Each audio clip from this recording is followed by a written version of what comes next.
Hello, everyone. Welcome to Day 2 coverage of PAX West, done the morning of Day 3, due to many reasons of, not ability to actually record stuff last night. So, we're going to cover a little bit of the mix event from Friday night, which was we attended after we went to, after we recorded the Day 1 coverage, and then a little bit of Day 2. Decided to do both because we didn't do as much on Day 2. Discovered a flaw in our planning last year. We had overbooked ourselves. To the point that I looked up, I saw like a time hop thing, and we had 28 appointments for 34 games last year for the whole event. Yeah. This year we have, I believe, I have to double check, but I believe it's about, in the end, 14 appointments for about like 16 to 18 games and products. The problem with this is, we decided to go lighter so that we weren't so stressed out and overburdened. We ended up yesterday having an issue where we were kind of bored. Yeah, pretty much. There were cases where it's like, okay, our next appointment's at 3 o'clock. It's 1 o'clock. Last weekend we were fortunate enough to play a bunch of stuff at the GameStop Expo. Go watch that coverage. And what few things we either didn't have an appointment for or... either didn't have an appointment for coming up or hadn't already played, the lines were too long, like unbearably long for things. And a lot of things we actually have already played in past PAXs. So it's like, what do we do now? So great question. And even the indie stuff has a big crowd right now too. The indie mega booth, if you don't get there really early, like you can suffer from a hell of a crowd getting through to stuff, and then on the 6th floor as well. So it was just a case of like, well, I guess we're going to play the people watching game, or, well, for once we actually have time to run out and get lunch. So there were some benefits to it, but it ended up being something we're going to have to address next year. I think next year's plan is to keep Fridays and Mondays, assuming we're able to attend on a Monday next year. We'll keep Fridays and Mondays kind of open, but kind of like book ourselves down on Saturdays and Sundays. Because when there's more attendees on Saturday and Sunday, so we may as well have appointments because we can't sneak onto lines. While Fridays and Mondays, there's not much people, so we can just get those little things here and there. But that being said, so we went to the Mix Friday night. It was a very fun event. I've never been to a Mix event before. I actually only know about it because the guy behind Kevin behind the Impossible Road, I think for that for a sec. Asked us if we were going because we couldn't make an appointment to see his game, and ended up being a really cool event. Kind of empty, honestly, as far as like press and stuff goes. I'm not sure how it was advertised, but as a press person there, got to go early. We ended up staying there for like 3 hours, I think. Yeah, awesome free food from a nearby food truck, and got to play some games. So just to touch on like 2 or 3 of those. I finally got to play Monster Prom, which I discussed in the Day 1 video, which might be one of my favorite games of the show. Dating sim, about monsters trying to go to prom. Most of them are like assholes, kind of thing. But the humor's really funny. The art's really cool. And it has a multiplayer component wherein you are all pursuing, you could pursue the same person, you can pursue different people. You take turns, just pass the controller style. But my favorite mechanic of it is at the end of each turn sequence, you can choose to do the same player order, randomize the player order, or choose a new player order. If you choose a new one, it'll ask you a question. One of the questions was, name an actor. Name a celebrity. I named Keanu Reeves, and the developer who I was playing with named Shigeru Miyamoto. Very different mindsets there. And then the question appears. And the question in this case was, who would you want to lead you in a zombie apocalypse?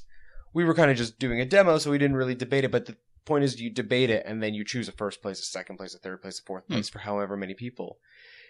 So this is kind of included, like, dating sims, which a lot of people tend to play with other people, multiplayer party games, and drinking. Kind of drinking debate situations all together. And, like, it was a lot of fun. I definitely highly recommend checking it out. I believe their aim is for October, but again, it's monsters. But check it out when it comes out. I'm going to be playing the shit out of it, I imagine. You checked out a cool game. I checked out a couple cool games. Well, a few of them, yeah. Well, first one I want to mention is like a puzzle game called The Gardens Between. Okay. It's you don't control the players. Like it's a You keep going. Oh. basically like it's like two friends going through a level, and these levels are like warped, kind of like something out of a dream. You don't control the players directly. You control the flow through time, so you can rewind and fast forward. And you can also interact with stuff in the stage, which you have to kind of get through some things. The whole idea is like you have a lamp with you try to get the lights, and you try to get the light to the end of the stage. And you also need to do it to unlock some stuff throughout the puzzle. Mm-hmm. So some things you have to like, puzzle-wise, is there's something blocking that steals the light. So you have to like get past the point where you can like actually like hit something to knock that off, and then you kind of rewind, get the light back, and go back forward. That's one of the easy puzzles. It gets kind of further on, like each thing has a theme. Like one's like video games, and this one was kind of like a treehouse.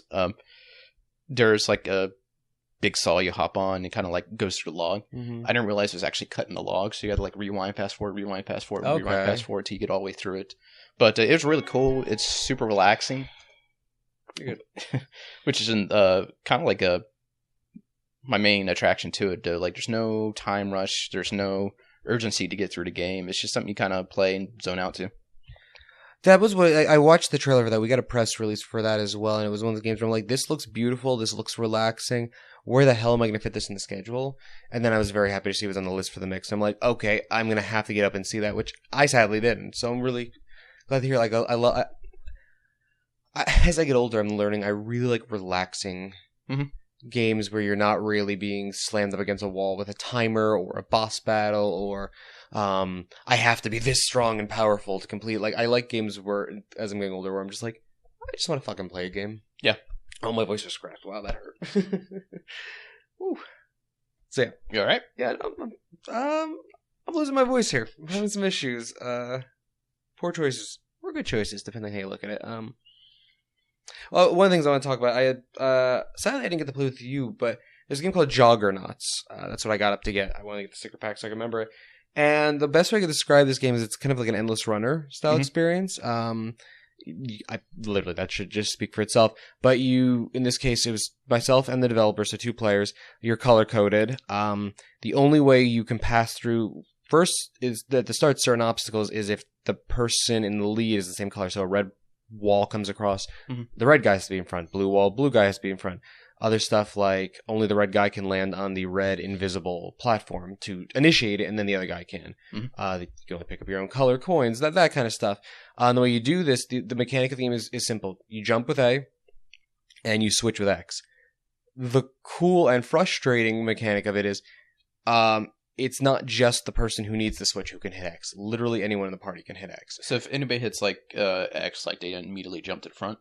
Jump. Well, they just jump, period. So in case of a 2-player, there's a blue wall coming up, blue guy's in back, and I'm the blue guy, I hit X, then I jump to the front. But let's say the guy who's red player doesn't realize that I'm doing that. We haven't discussed this beforehand, that we're only going to jump for ourselves. He hits at the same time, then we'll jump back and forth and then slam into the wall and die. Because anyone can hit it at any time. So we had a lot of cases of that where myself and the developer just we're not communicating, so we just do that. So it's a very communication heavy one, or fucking with people kind of one.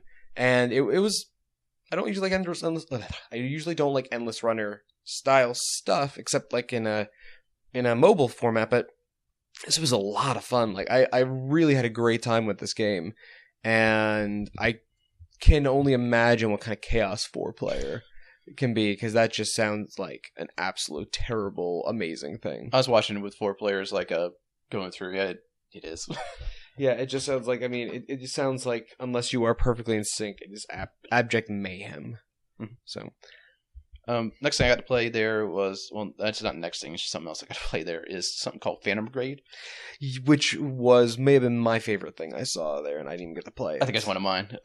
Basically, the idea is, one, it's mechs. It's, if you're a fan of Front Mission or stuff like that, it's that type of game. Think mechs and XCOM together. But XCOM. The cool part about this game, besides it's like actually gorgeous, they use the Unity engine, but they customized the hell out of it. And I think it's only be done by like 2 guys. But the amount of work they've done is impressive. But the most impressive thing about this game is the kind of like developing story that's dynamic to what's happening. Okay. Like they kind of like took the Nemesis system and rolled it into this game. So like if you're fighting a enemy side and you killed somebody, like the pilot beside him, like you killed my friend, go after him, or if he happens to live, he'll come back at you bigger and stronger and remember what you've done. They even mentioned like he may have had children who years later in the campaign will come back after you. Yeah. Look, we had a discussion on the podcast not too long ago. More games need a Nemesis system. It had never occurred to me an XCOM style game in this fashion, because we already had the Chosen, War of the Chosen coming to XCOM 2, but that was a different thing. That was like the same guy coming back and forth. It hadn't occurred to me to have someone come back as like a family member kind of thing, like or something like that. So it's a very unique take on a system that kind of we love. Yeah, and you really do have to like kind of balance out as far as the combat goes. It's turn-based, grid-based as well as a tactics game. Mm-hmm. And like you could do stuff like if you defeat the enemy, you can actually fully blow them up, kill them, or if you're trying to, you can like just disable them and actually like scrap their mech for parts. You can upgrade all your mechs. And same thing like for your characters, and when they die. So if you're like really blown up, you could choose to kind of like run around as a bullet sponge if you lost both your arms, or eject out and try to save that character. Yeah, and your characters level up as well, and it was just a really pretty game. Yeah, like the art style worked really well for it. It was really nice looking, and then I really enjoyed watching you play it. If I didn't have something else I wanted to go play, I would have stayed up there. Oh yeah, I stayed up there a good bit. It was pretty fun. Yeah. Enjoyable. We've done this for like 12 years. This may end up being its own separate video from day 2. I'm starting to get the feeling. I got nothing else from day 2. Me and Mixer. Yeah. So, the other, I have 2 potential things for the Mixer. So, one I just wanted to mention was, I was just looking it up. Sausage Sports Club. Mm-hmm. So it was on Kickstarter last year. I got to play the game with the developer. You play as these animals that are like sausages, pretty much. They have long wobbly necks and stuff like that. And you're doing there's like some Smash style combat. There is a mode where you're just supposed to knock your opponent out of the ring, kind of thing. It's all 3D different levels. Some levels are just have spikes on the walls and floors in some areas. Other levels have like moving parts and things like that. There was a soccer mode we played, football mode, and I just enjoyed it. Like simple thing, cool features it has. He's friends with people from Devolver, so one of the playable characters is the Omnibus from the game Omnibus.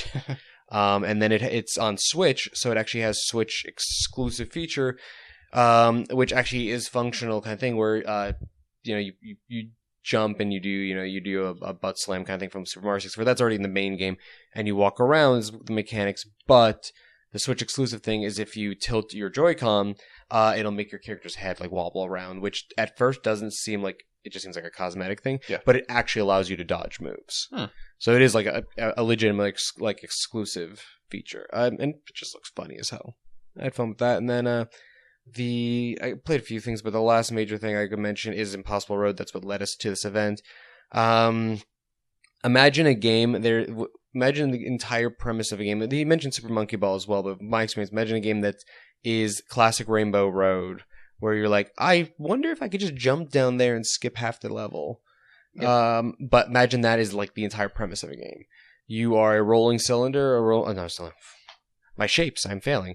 You're a rolling ball, rolling sphere, and the course is just this winding path kind of going down, and you can stay on the course. You hit checkpoints the whole way down.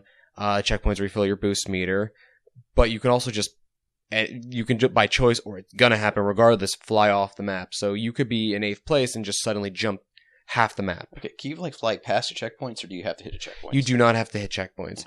The best run, I never actually finished at any point. The best run I did though was I kept getting stuck. We actually played on impossible mode for I think 2 rounds. I got like 5 checkpoints in, and then I just could not stay on the course. I ended up finally, after 3 minutes of just this clusterfuckery, which was fun in failure, I finally managed to launch myself nearly halfway across the course and picked up the first checkpoint. And yep, I started reloading from there. But what'll happen is it's not just... There's 2 ways. You either fall off the map and reset, or if you just... I think it's like you have 6 seconds that you could be airborne before it fades to black. Okay, so you So as can't long- just jump at the end and try to fall to the bottom. No. So you have about 6 to 8 seconds. I think it's somewhere around there before it fades to black. If right as it's fading to black, though, you connect with the course, you'll come back. And granted, you're going to smack into the course, have no clue what fucking direction you're going and fall off anyways. But if you can do that and then roll through a checkpoint. So it's a game that's like very heavy on strategy as well as... it's a very heavy on strategy as well as just the luck. Okay. So that was kind of it. I think that was it for the mix. It was a fun event. I actually really want to go to one in the future. But yeah. Yeah, host more like that is pretty good. Yeah, so I guess they do it at a lot of different events. Somebody was telling me like there is a GDC thing, it's a PAX thing. I just one fun thing about where we are in the media sphere is if you don't if we're not necessarily invited to things, so if we don't hear about it and ask, we don't end up going. Yeah. So we lucked out there on that one. And so okay, I think we covered day 2. Yeah. So we could cover the end of day 1. So let's talk day 2 because that was what we originally came here for. So, quick sirens, they're blaring. Yep. So quick thing. Didn't get to do gameplay, but we have a code for it. We talked to We talked to Dean Razavi of creator of Vidar, and I'm only bringing it up because one, his game looks really cool. And we're gonna play it possibly. I think no problem. We have a lot of stuff, but I really want to review and possibly stream it. It seems cool. It needs attention. He's an awesome guy. Who we hope to have on the podcast, but it was just cool. We talked community with him, the nature of community nowadays, and how it's and how that also applies to crowdfunding. His game was crowdfunded, and how you can build your community in a way that when you inevitably don't meet your crowdfunding deadlines, people will be like, okay, that's cool. And yeah, it's cool because you've been open and transparent and explaining the situation to them, and it was just neat having that viewpoint. He's a first-time developer working now in a second game, which I actually forgot to ask him if we're allowed to say anything on, so I'm not going to be safe. It was a cool thing. I highly recommend. You can't really play stuff, but I highly recommend 8:30 a.m. Coffee appointments at a Starbucks. You don't really necessarily play games, but you get some really fun conversation with some interesting people in the industry. Hate you. We hadn't done that before. And this was a case where, as I mentioned, we had time. So that was an 8:30 appointment. Our first appointment was noon. We really fucking just wandered, and then it just got to the point that was like, I have nothing to do at 11:15. Yep. We just ran out of stuff. We just found a bench and just relaxed, kind of. But I got to play Cook Serve Delicious too. Not a game we normally necessarily cover, constant calibrating, time management kind of games and things like that. My wife was super into the first one. I believe she streamed it once or twice on our channel. Like, she may have been on my personal one. It was a while back, but it's a game. Orders come in. You look at the order. You hit the buttons and. You put together an order kind of thing. The new game so one of the complaints my wife had with the previous game, I used to watch her play and scream at it, was like people come in to order a pretzel. It's like you actually had to go make a pretzel where you had to put the salt on it, put all this stuff, and but then it'd be like 4 people coming in for pretzels, and it was just this kind of tedious thing. They had a hopper feature where like you could actually prep stuff ahead of time. You could prep pretzels or corn dogs. I played in like a hot dog shop with a thing. You can play in your own customizable restaurant, or you can play in any of the restaurants as they unlock and stuff like that. Italian restaurants, you name this style of food, and then you actually could bring that stuff back to your personal restaurant, which you're customizing. But you put stuff in the hopper, prepare ahead of time. You can also prepare side dishes, which makes people both less angry and then also happier, because there's many levels of depending how you do. One of my favorite things is I discovered playing the demo is that I initially was like seeing stuff, a hot dog come in, and be like, oh shit, and I was like squinting and looking, like, okay, I need ketchup and mustard on there. Oh no, actually, better example, nachos. I need queso, sour cream, no jalapenos, refried beans, and I would like be like, okay, and like going back and forth, kind of take my time. But after just that demo, by the end of it, I was actually noticing that the name of the item tells you what it is. I don't remember the specific names, but like a Supreme Nacho Surprise has these 3 ingredients. Oh, well, okay. Well, a Nacho Surprise has these 2 ingredients. I'm making up the fucking names right now. But it was that kind of thing. So it's really deep. for a very could theoretically be a very simplistic game. And I had a shit ton of fun, and it had multiplayer, so it was myself and the development people. We were going back and forth doing our own tasks, and you're like cleaning restrooms, also putting rat traps out, and refilling the soda machine, and like it was such chaos that by the end, I'm not even exaggerating here, my hand was shaking. But oh my god, I'm so excited to play this with my wife. So you don't want to get in the food industry? No. This definitely showed me an aspect of the food industry. Like all my dreams of starting a restaurant are out the window. I'm not capable of it if I can't fucking handle a video game rush. And this doesn't involve customers yelling at you and belittling your heritage. So there was that. From there, you and I checked out 2 different games over at another indie publishers. So you checked out Sinner. Yeah. Interesting game. Like if kind of think like Dark Souls with I forget the other game where you just fight bosses, but that's the idea of it. It is a boss fighting game, but at the beginning of the game, you are the most powerful you're going to be. Yeah, you're this like super powered, heavily armored knight character. Yes. You're awesome. And these bosses aren't easy either. You can tackle the bosses in any order you want, but every time you go after a boss, you have to give up something. Yeah, there's something. So the idea is that you are a sinner, that you are fighting these bosses to repent. Yes, as it were. So, you go after, and each of the bosses have a specific thing they always require you to give up, to go after them. So you could. One of them, I think, was you have no inventory anymore.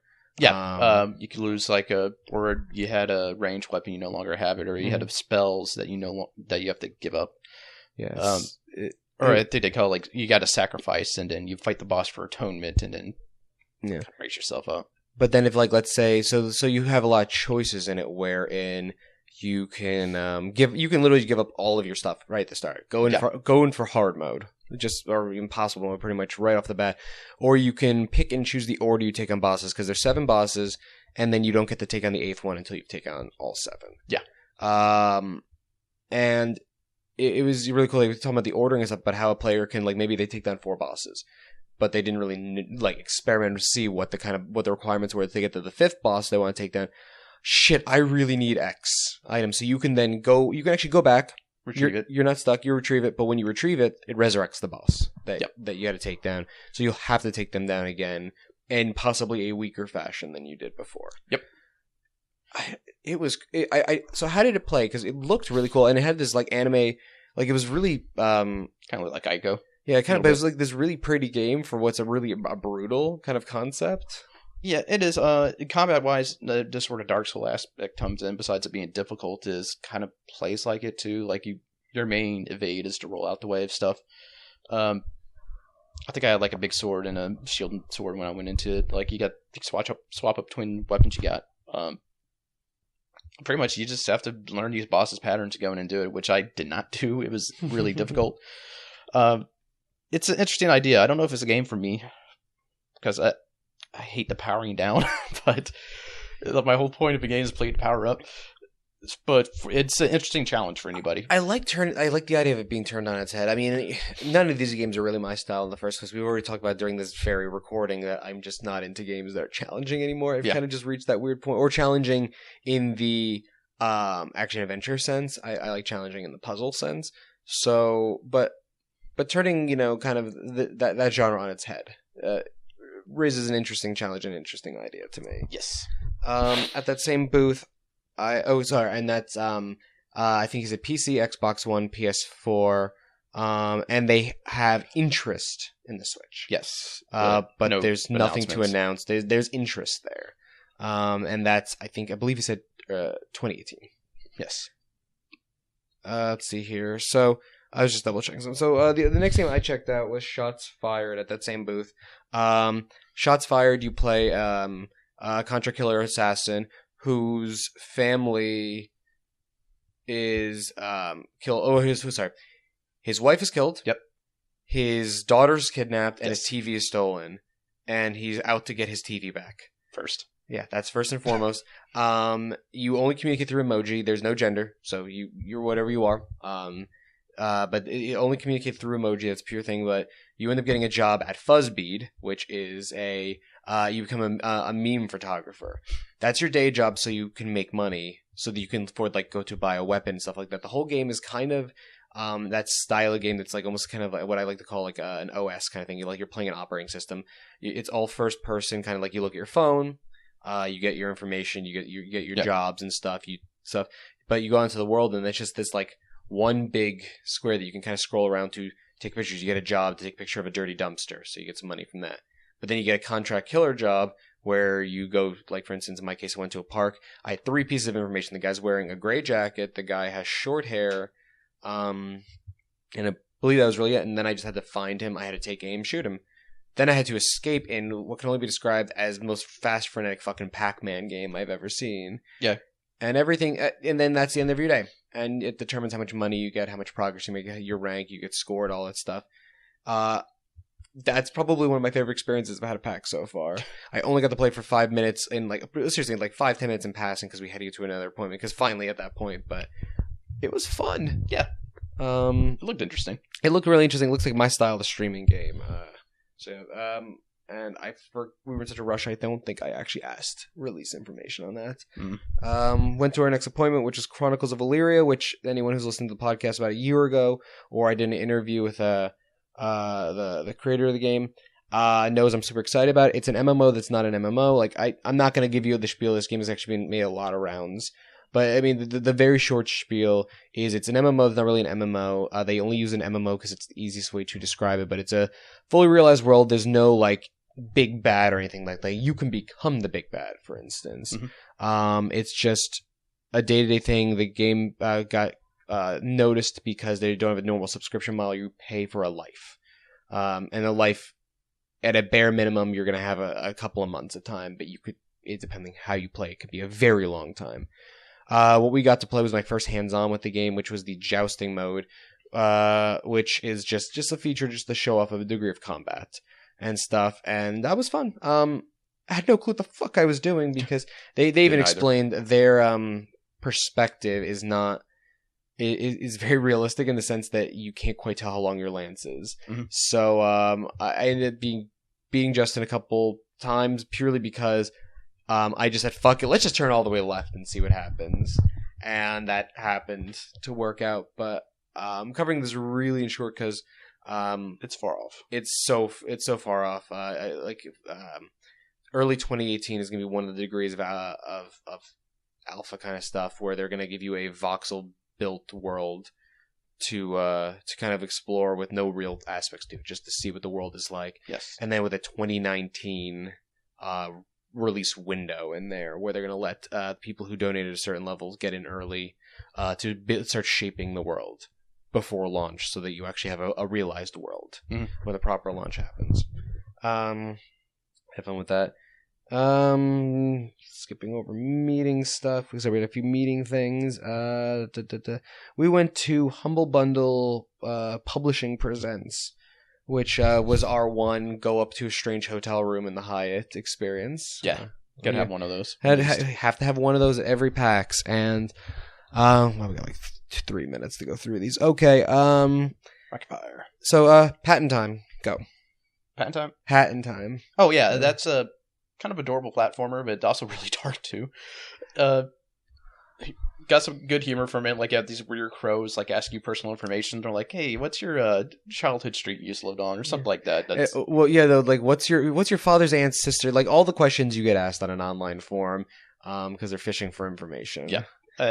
But you get different hats you can wear. They all get different powers, but you're also trying to solve a crime at the same time. It's kind of weird. Yeah, it was interesting. You're kind of think 3D platformer Banjo-Kazooie, Super Mario 64. Yeah.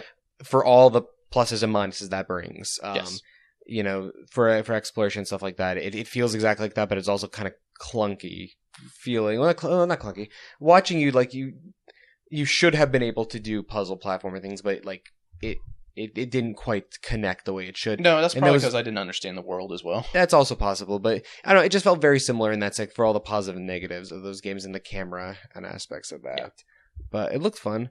I'm going to give you another one. You tried out Keyboard Sports, Saving QWERTY.